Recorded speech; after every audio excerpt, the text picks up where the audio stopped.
제가 한번 여기서 인사드리고 같이 나눈 적이 있었는데 상당히 감회가 새롭습니다. 한 해가 아니라 한 6개월 만에 그냥 엄청난 변화가 있었던 것 같아요. 이 코로나라는 어떤 전대 밀문의 사태가 우리가 가져온 어떤 생활에 여러 가지 변화들을 줄 것 같습니다. 그래서 오늘 그 포스트 코로나에 대한 이야기와 그리고 현대교회에 대한 이야기 좀 같이 나눠볼까 해서 이렇게 시간을 마련하게 되고 자리를 이렇게 말씀해 주셔서 너무 감사드립니다. 좋은 소식과 나쁜 소식이 바뀐 소식이 있으면 저기 박성진 병님 모치께서 박기수 권사님께서 소천하셨다는 말씀을 들었을 때 참 마음이 되게 아팠습니다. 그렇게 어렵고 힘드신 와중에도 제게 연락도 주시고 이런 교회 사부도 인도하시는 걸 보고 좀 하나님께서 선택하시고 택하시는 그 축복된 가정이구나라는 생각이 들었습니다. 위하여 깊이 기도할 거를 약속드리고요. 그리고 좋은 소식도 들었습니다. 그 조민성 목사님은 제가 개인적으로 뵙지는 않았지만 그리스도교단에 이제 저도 석사학위를 공부할 때는 그리스도교단에서 공부를 했었습니다. 그때 한국교회가 안타깝게도 조금 교단과 교파에 많이 휩싸였기 때문에 자기 고집이나 자기 아집에 많이 사로잡혀 있어요. 그런데 그리스도교단에 계신 목사님들은 대부분 아무래도 초교파적으로 활동을 하시기 때문에 그러한 제약으로부터는 많이 자유로우신 걸로 알고 있고 되게 합리적이시고 무엇보다 교회를 사랑하시는 마음이 되게 큰 분으로 알고 있습니다. 그래서 참 기쁜 소식이라고 생각을 하고요. 저는 또 앞으로도 현대교회가 한국교회에서 갖는 그 독특하고도 본질적인 역할이 무엇인지에 대해서 한국교회에서 한국교회가 갖는 역할에 대해서 계속 소통하고 알리는 역할을 할 것을 약속드리고 싶습니다. 예. 아울러 한 가지 소식이 더 있는데요. 제가 이제 지난번에 이제 박성희 장로님이 초청해 주셔서 와서 설교를 했을 때 그때 이제 한국교회에 대한 건축 칼럼을 썼었습니다. 그래서 그 칼럼의 모음집이 이제 책으로 이제 엮게 됐고요. 그 책에 한국교회의 역할에 대해서 그 칼럼이 수록된 책을 출간하게 되었습니다. 그래서 앞으로 또 새롭게 한국교회에 오시는 새신자 여러분께 한국교회가 어떤 한국 교회 역사에서 어떤 발자취를 겪고 왔는지 그리고 한국교회가 왜 한국교회에서 있어야 하는지에 대해서 좀 나름대로 과문하지만 그 필요성에 대해서 적었다고 생각을 하고 있습니다. 그래서 앞으로 그 클럼이나 책자를 통해서 계속 소통할 수 있는 시간이 되면 좋을 것 같습니다. 네. 오늘 말씀 많이 보시느라고 힘드셨죠?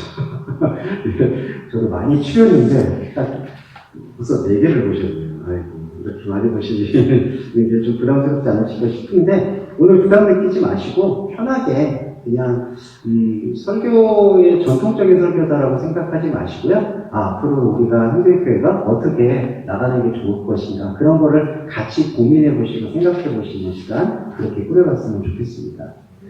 네. 잘 아시겠지만은 포스트 코로나 이후에는 세상이 완전히 변했습니다. 지금 유명한 석학 작가 아달리가 얘기하기로는 이제 더 이상 지구촌은 포스트 코로나 이전의 시대로 돌아갈 수는 없을 것 같다. 예. 그 뉴 노멀에 대한 시대를 이제 역설했고요. 그 포스트 코로나 이후에는 이제 지구촌 자체가 변화를 맞이한 것 같은데 하도 부정적인 얘기들만 많이 하셔서 저는 부정적인 얘기보다는 그냥 가능성에 대해서 잠깐 말씀을 드리자면은 교육과 의료나 문화에 있어서는 여러 가지 변화가 있을 것 같다. 예전에는 전통적으로 극장에 사람이 와야 되고 공연에 또 사람이 모여야 되고 그러니까 세력이 있고 돈이 많은 사람들만 더 돈을 벌게 되는 그러한 세상이었는데 스마트 시스템이 도입됨으로 인해서 이제는 교육도 해외에 있는 캠퍼스들과 유수의 캠퍼스들과 국내에 있는 학생들이 교류를 할 수 있는 부분들이 더 편안해졌고 편리해졌다는 점.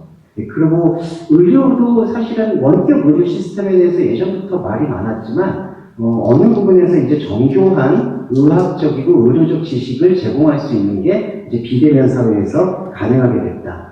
그래서 저는 이 부분을 위기와 기회 그리고 가능성이 공존하는 세상이 찾아왔다라고 생각이 듭니다. 좋은 의미에서는 그러니까 우리가 요즘 좋지 않은 말로 금수저, 흑수저 이런 이야기를 하는데 새로운 직업, 새로운 가능성, 새로운 아이디어를 생각하는 데 있어서는 포스트 코로나가 참으로 안타깝고 극복되어야 될 일이지만 그 일로 인해서 우리의 문화나 정신은 달라질 수 있다는 것을 한번 확인해 볼 수 있었던 것 같습니다. 우리의 미래 세대라고 할 수 있는 10대와 20대 청년분들에게도 이게 단지 부정적인 기류만이 아니라 새로운 기회와 가능성의 길로 생각해 볼 수는 있을 것 같습니다. 근데 반대로 조금은 부정적인 요소를 얘기하는 말씀은 안 드릴 수가 없는 것 같아요. 이게 이제 포스트 코로나가 대면에 대한 부분이 이제 금지가 되니까 이제 봉쇄 정책이라는 것이 계속 나타나는 것 같습니다. 각 나라마다 자신들의 산업과 경제를 지키기 위해서 각 나라마다 이제 빗장을 걸어 잠그는 사태가 벌어지고 있습니다. 그러다 보면 어떤 일들이 벌어지냐면은 안타깝게도 미국이나 여러 사회에서는 아시아에서 코로나 바이러스를 전염시켰다라는 이유로 동양인의 차별이 심화된 것을 경험할 수가 있습니다. 일례로 제 이제 사촌 동생이 미국에서 피아노 공부를 하고 있는데 밖에 나갈 수가 없다고 하더라고요. 그래서 통화를 해봐서 코로나 때문에 못 나가는 거냐 그랬더니 그것만이 아니라 밖에 나가게 되면은 동양인들, 그러니까 한국인인지 중국인인지 아예 구별이 없이 그냥 동양인의 인종을 보면은 혐오 발언을 일삼고 있는 부분을 찾을 수가 있습니다. 그 흑인의 아픔 때문에 그렇게 시위를 하는 나라인데 또 한편으로는 그런 동양인에 대한 편견 이런 것들이 같이 공존하고 있다는 게 상당히 안타깝게 느껴집니다. 그만큼 이 코로나19로 인해서 자국 중심주의가 팽배하게 됐다. 이 부분이 사실은 심각한 문제로 도래할 수밖에 없는 것 같아요. 아까 기도해 주실 때 북한에 대한 이야기도 잘 해주셨지만 북한이 최근에 이러한 과격한 동향을 보이는 이유 중에 하나는 코로나가 직격탄이었다라는 얘기가 있습니다. 본래 올해부터 경제교류, 그 다음에 여러 가지 제재들이 해제가 되면서 활성화가 이루어질 거라는 것이 그들의 기대였지만 코로나 이후로 다 빗장을 걸어 잠궜기 때문에 심지어 중국마저도 국경을 폐쇄한 상태이기 때문에 거기에 대해서 북한이 더 이상 견디기 어려웠던 것으로 관측을 하고 있습니다. 이게 포스트 코로나 이후에 지금 사회의 현상인 것 같고요. 그리고 우리가 이제 이전 시대로 돌아갈 수가 없다라는 것 중에 딱 제일 중요한 거는 그 사회적 거리두기가 일상화가 되는 것 같습니다. 예, 이 부분은 장점과 단점이 공존한다고 생각합니다. 사회적 거리두기가 마냥 나쁜 건 아니라고 봅니다. 사회적 거리두기로 인해서 개인 위생이 좋아지는 부분은 분명히 있는 것 같습니다. 외국의 사례는 모르겠지만 한국의 사례는 손 씻기나 마스크 착용으로 인해서 코로나를 예방할 수 있는데 효과적이었던 것만이 아니라 감기나 신종 플루에 대해서도 많이 줄어들었다고 합니다. 그만큼 개인 위생을 통해서 사람들 사이에서의 여러 가지 코로나가 아니더라도 감염에 대해서 경제적으로나 그리고 문화적으로 경계할 수 있는 힘이 생겼다는 것은 장점이라고 생각을 합니다. 또 하나 자연에 대해서 다시 한번 생각해 보게 된 계기가 있는 것 같습니다. 짧게만 말씀드리면 이 코로나가 중국에서 발언을 했다, 어디에서 발언을 했다 그런 어떤 얘기를 떠나서 이런 코로나와 같이 인수, 공영, 전염병이 나타날 수 있게 되는 배경은 이 생태계 자체가 조금 무너졌기 때문이라는 의학적 평가가 저는 맞다고 생각을 합니다. 그러니까 여러 동물들이 자신들이 있어야 될 식물과 환경, 생태계를 영역을 지키고 있어야 되는데 그렇지 못하고 인간이 계속되는 개발을 하다 보니까 그 동물들이 밖으로 나오게 되고 인간의 세계와 함께 뒤섞이다 보니까 동물과는 어울릴 수 없는 공통적인 감염병, 바이러스가 계속해서 창궐하게 되는 것이 아닌가. 이 부분에 대해서 우리가 이제 세계적으로는 계속 기후 논의와 더불어서 자연을 보존할 수 있는 방법이 뭔가에 대해서 깊게 생각하게 되는 계기가 된 것 같습니다. 그러니까 이런 요소들이 저희가 포스트 코로나를 조금 대비할 수 있는 여러 가지 이제 모습이라고 볼 수 있는데 지금부터는 좀 안타깝게도 좀 비판적인 말씀을 드릴까 합니다. 그러면 이러한 변화에 대해서 교회는 그리고 더욱이 우리 한국의 개신교는 어떤 모습을 보여주고 있는가? 저도 원래 긍정적인 사람이라서 이렇게 비판하는 걸 별로 좋아하지는 않습니다. 근데 별로 안 믿으시더라고요. 제가 평론을 위주로 하다 보니까 맨날 비판만 하냐고 뭐라고 하셨는데 저는 사실 원래 비판하는 거를 상당히 좋아하지 않고 그냥 가능성과 기회를 같이 얘기하고 독려하는 걸 좋아합니다. 제 인생 자체도 워낙 굴곡이 심했기 때문에 여러 가지 어두운 얘기를 하는 거를 좋아하지는 않습니다만 우리가 크리스천이고 그리고 하나님의 말씀을 믿고 있고 그 말씀이 여러 지역사회에 전파해야 될 생명의 의무를 가지고 있다면 오늘 우리 한국교회가 당면한 금연에 대해서 한 번은 진지하게 생각할 필요가 있다고 생각합니다.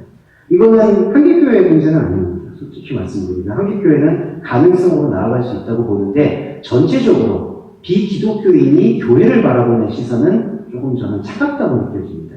왜냐하면 몇 가지만 말씀드리고 싶은 게 한국교회는 지금 사회적 거리두기를 이해하지를 못하고 있어요. 솔직히. 이것이 뭔가 사회적 거리를 통해서 우리 교회와 우리 교인들이 떨어져 나갈 것이다. 결속력이 무너질 것이다. 항상 지금 그 두려움과 생각에 사로잡혀 있기 때문에 사실은 극단적인 모습을 보이고 있습니다.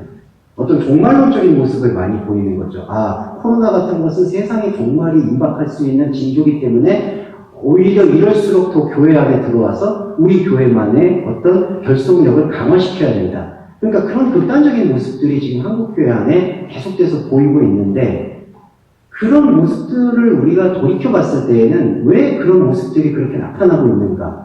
그리고 비기독교인이 볼 때 정말 비상식적이라고 할 수 있는 일들이 왜 교회 안에서 계속해서 일어나고 있는가? 라고 봤을 때에는 여러 가지 이유가 있겠지만 저는 사실 교회가 하나님의 말씀과 생각에 대해서 제대로 성찰하거나 질문하거나 대화를 하거나 말씀을 상고하거나 그리고 말씀의 본질이신 예수 그리스도에 대해서 한 그런 깊이와 애정이 상실한 결과가 아니겠는가. 그렇게 진단하지가 않을 수가 없습니다. 왜냐하면 그런 어떤 본질에 대한 생각과 은혜와 깊이가 있다라고 그러면은 아무리 외부적 활동이 변한다 하더라도 그것이 이런 문제가 생겼기 때문에 우리 교회가 이제 떨어져 나가겠구나. 조금 더 세속적인 얘기를 드리자면 이러면은 이제 물질적인 부분이 줄어들게 되고 헌금이 줄어들게 되니까 우리 교회가 잘못하면은 어려워질 수가 있겠구나. 그러니까 더 세고 강력한 방법으로 교회 안에 모을 수 있는 그러한 아이디어를 생각해야지라고만 생각하게 되기 때문에 그런 교회가 과연 비기독교인들한테도 외면받을 것이고 교회 안에서도 비판받을 것입니다. 지금 교인들 안에서도 한국교회 교인들 안에서도 그런 비판의 목소리들은 너무나 많습니다. 위험을 무릅쓰고 예전과 똑같은 방식으로 예배를 강요하는 교회들도 여전히 남아있고요. 그러니까 변하는 환경에 대해서 그 변화를 인정하지 않고 더 강조되는 모습들을 보고 있고 그것이 오늘날 한국교회의 그늘이라고 할 수가 있습니다. 그리고 실무적으로도 실질적으로도 한국교회는 위기입니다. 어떤 면에서 위기냐면은 한국교회는 지금 부익부 빈익빈 현상이 일어나고 있습니다. 인천과 부평 지역에 위치한 교회의 50% 이상은 상가교회인데 상가교회가 더 이상 월세를 그렇죠. 이제 그 월세와 임대비를 감당하지 못하는 그러니까 목회자분들의 사례비는 고사하고 월세나 임대료를 감당하지 못해서 9월달이 되면은 그 인천 부평에 있는 상가교회의 절반 이상이 아마 폐업을 할지도 모른다. 그러니까 폐교를 할지도 모른다라는 그러한 위기 보고서가 나와 있고 제가 그 실태조사위원으로 활동을 했습니다. 그런데 반대로 교인들이 또 교회를 찾아가려다 보니까 조금 더 크고 시스템이 마련된 크고 조직적인 교회로 흘러들어가는 경향을 볼 수가 있습니다. 그런데 그러면 그렇게 대형교회라고 얘기하는 교회들은 좋다라고 얘기할 수 있을까? 반드시 그렇지만은 않습니다. 대형교회는 딜레마가 생겼습니다. 거리두기를 해야 되는데 성도분들은 많이 들어오고 그리고 성도분들이 생각하는 그러한 생각과 교회의 생각이 또 차이가 나고 그리고 비기독교인 세상을 살고 있는 사람들이 보고 있는 따가운 시선도 있기 때문에 대형교회 안에서도 교회의 이탈, 교인 이탈 현상이 계속해서 일어나고 있다.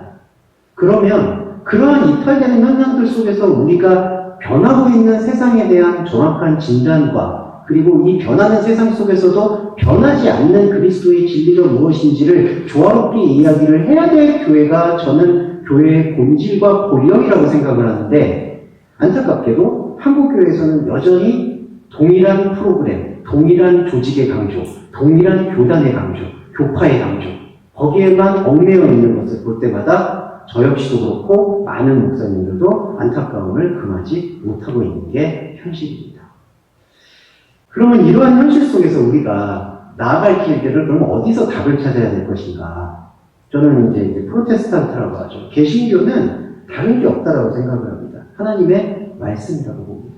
말씀에 대한 정확한 인식과 그 정확한 인식을 토대로 둔 신앙생활만이 저는 개신교라고 표현하는 것이 아니라 그리스도인의 예수 그리스도의 생명을 가진 존재의 거룩한 나아갈 길이라고 생각을 하고요. 그것이 김우영 목사님, 조한 목사님이 저도 인용하겠습니다. 김우현 목사님이 말씀하셨던 한 길의 역사라고 생각하지 않을 수가 없습니다. 그래서 오늘은 그 교회의 정체성도 생각하면서 왜 한길교회인가? 왜 교회의 이름이 한길이었는가? 그리고 왜 우리는 교단이나 교파나 조직에 의존하지 않고 그리스도의 말씀만을 의존해서 앞으로도 갈 수 있다라는 영적인 희망과 확신을 가질 수 있는가? 그걸 한번 확인해 보시는 시간을 가져보겠습니다. 네, 먼저는 처음 읽으셨던 그 마태복음 그 12장 6절과 8절이었었습니다. 이거를 아까 한번 읽어보셨으니까 간단히 제가 설명을 드려볼게요. 자, 이 키워드는 이렇게 요약할 수 있어요. 하나로 유연성과 삶의 변화에 있어서 통한 혁신이라고 말씀드릴 수 있습니다. 왜 그러냐면 당시 사회의 유대교는 안식일이 정말 대단히 중요했습니다. 물론 우리가 주일을 지키는 것도 중요하게 생각할 수가 있는데 그때 유대인들은 그 안식이라는 것을 그냥 주일을 지키는 개념으로 생각한 게 아니라요. 그 날짜나 그 장소를 벗어나면은 하나님으로부터 버림받는다라는 그러한 생각까지 갖고 있었습니다. 그러니까 하나의 전통이 하나님이 말씀하시는 사랑과 위배가 되고 하나님의 사랑과 자비하심보다 자신들이 세워놓은 전통이 더 우선이 되어 있던 것을 볼 수가 있습니다. 제가 교단과 교파는 비판을 하고 넘어가겠습니다. 과연 장로교 전통이 예수 그리스도의 말씀보다 앞서지 않았다라고 장담할 수 있을까? 저는 그렇지 않다라고 생각을 합니다. 교리가 먼저 앞세워지고 그 교리의 틀에 맞춰서 예수님의 말씀을 받아들이는 경우가 현대에서 안타깝지만 일어나고 있습니다. 한국교회는 그 현상이 좀 더 심한 편입니다. 그런데 예수님은 이 말씀을 가르치시고 이 가르침을 우리가 묵상했을 때는 나는 자비를 원하고 제사를 원치 않는다라고 얘기하셨습니다. 개신교의 예배는요, 제사가 아닙니다. 죽은 신에게 드리는 예배가 아니라요, 살아있는 하나님과 동행하는 생명의 경험입니다. 그것이 바로 하나님의 사랑을 느끼는 경험인 것이죠. 그 경험을 품었기 때문에 한국교회는 이 오랜 역사에도 불구하고 교단과 교파에 앞서서 하나님의 자비로움에 대한 생각과 집중에 여기까지 왔다라고 저는 확신을 합니다.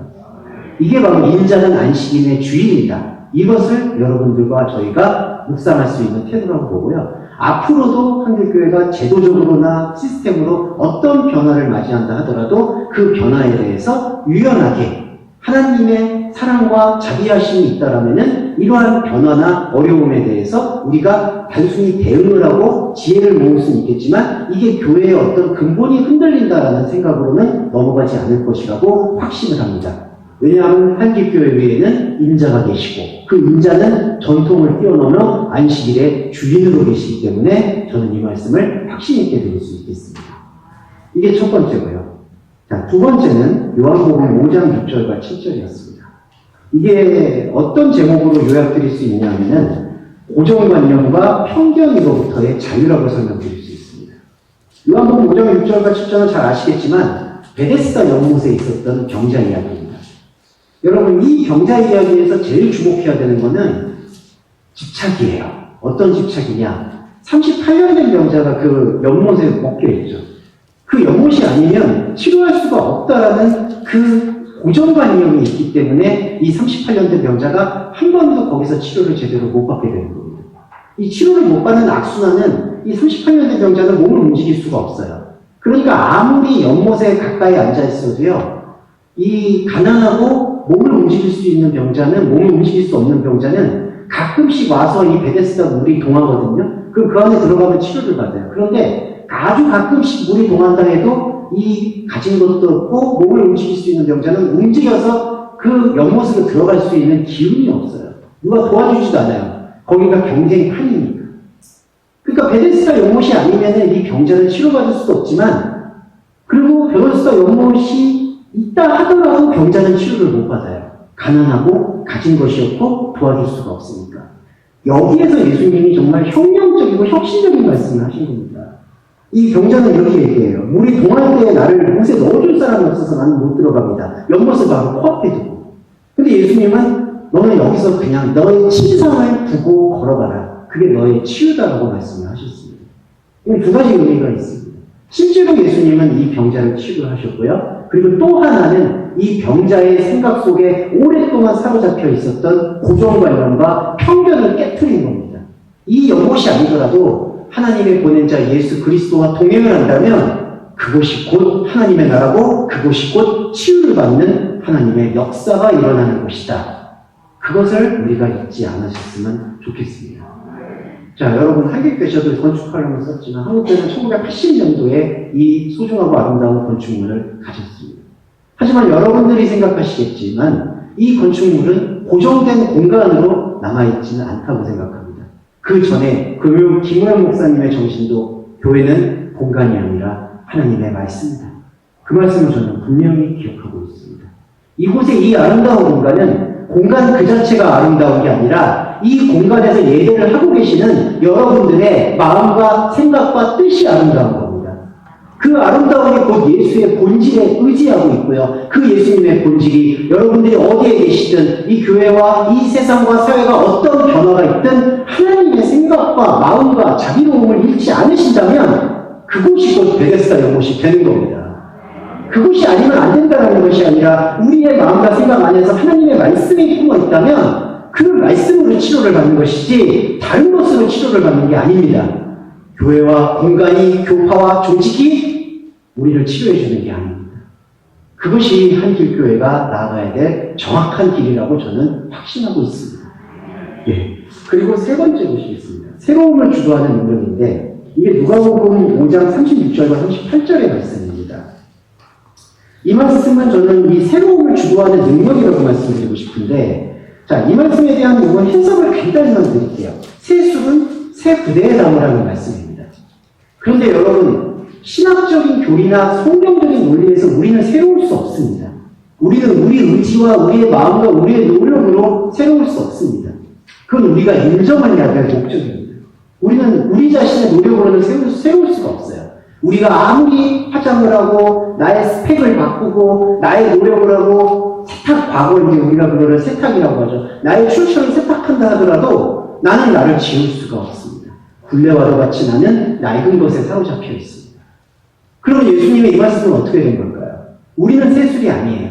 그런데 새술은 바로 예수 그리스도를 얘기합니다. 새 부대는 예수 그리스도를 말씀하시는 겁니다. 그 예수 그리스도의 새 부대를 통해서 우리가 우리의 낡은 것이, 우리의 낡을 수밖에 없는 것이 그 새술과 함께 담겨지는 겁니다. 그러니까 여러분 이 말씀은 우리가 지금까지 걸어온, 한길교회가 지금까지 걸어온 이 소중한 가치는 낡은 가치가 아니라는 겁니다. 이것은 예수 그리스도를 모시고 예수 그리스도와 함께 하고자 하는 새 부대 속에 담기는 언제나 영원한 현재이신 새 술이라는 겁니다. 우리는 낡고, 우리는 약하고, 우리는 무력하고, 우리는 힘이 없지만 우리를 새롭게 하시는 분은 예수 그리스도요. 그 예수 그리스도의 성령인 것입니다. 그 성령의 활동을 통해서 우리는 우리의 낡은 것에도 불구하고 우리의 낡고 병들고 힘들고 약하고 연약한 부분을 언제나 끌어안아 주시고 싸매어 주시고 우리의 눈물을 닦아 주시는 그리스도 예수의 그 새로움으로 우리는 낡았지만 우리는 아무것도 없지만 그 새로움을 끌고 나아가는 것입니다. 한길교회 역시도 그 새로움을 끌고 영원한 새로움, 영원한 현재로 나아가게 되는 한국교회의 중요한 교회로 저는 포지셔닝 할 것으로 확신합니다. 마지막으로 요한복음 3장 16절 김우영 목사님의 요한복음서 해설을 다 읽어보셨겠지만 저는 개인적으로 제일 좋아하는 그 해제의 장면은 요한복음 3장입니다. 김우영 목사님의 말씀에 기억이 나는 게 있습니다. 사람은 무모할 정도다라고 말씀하셨던 거 기억을 합니다. 우리가 무모하다라는 말에 대한 오해가 있어요. 뭔가 내가 봤을 때 이거는 불가능할 것 같고 이건 아닌 것 같고 이거는 도대체 의미가 없을 것 같고 상투적일 것 같고 그런 생각을 하는데 사람은 그 부분에 대해서 무모하더라도 비록 부딪히고 실패하더라도 어렵고 힘들더라도 그것에 대해서 극복할 수 있는 무모함을 뜻합니다. 김우영 목사님의 요한복음 3장에 보시면 이게 나옵니다. 하나님이 세상을 이처럼 사랑하사. 근데 여러분 아시겠지만 예수님이 세상에 오셔서 하시는 일이 뭘까요? 결과가 뭘까요? 사람들에게, 제자들에게, 사랑하는 사람들에게 모두 버림을 받아서 결국에는 흉악 무도한 사람들만 매달린다라는 십자가 처형이었습니다. 자기는 예수를 믿고 따르던 사람들이 모두 배신했습니다. 근데 어떻게 살아날 수 있을까요? 그 무모함이 없으면 안 되는 겁니다. 우리의 무모함은 객기나 상투적인 노력이 아닙니다.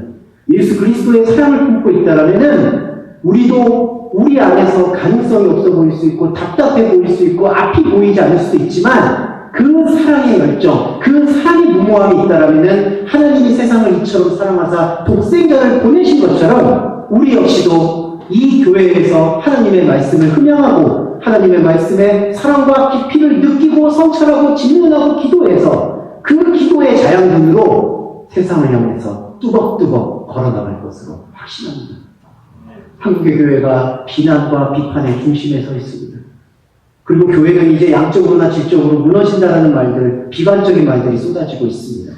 더욱이 코로나 시대 이후로는 교회의 존리와 존재 가치에 대해서도 의심받고 있습니다. 하지만 여러분에게 말씀드릴 수 있는 단 하나의 확신은 한길교회도 그렇고 저 역시도 노력하고 싶은 부분은 어느 교단, 교파, 지위 그런 것에 의존하지 않고 오직 외롭지만 홀로 광야에 서 계셨던 예수 그리스도의 마음을 우리 마음으로 알고 품고 그러한 삶을 한순간 한순간 꾸려가고 그런 한순간을 꾸려가는 한길 공동체가 모여서 같이 기도한다면 무모하지만 분명히 그 무모함 너머에 있는 성령의 활동과 환희와 그 말씀의 황홀함에 심취할 것으로 저는 믿음으로 고백드립니다.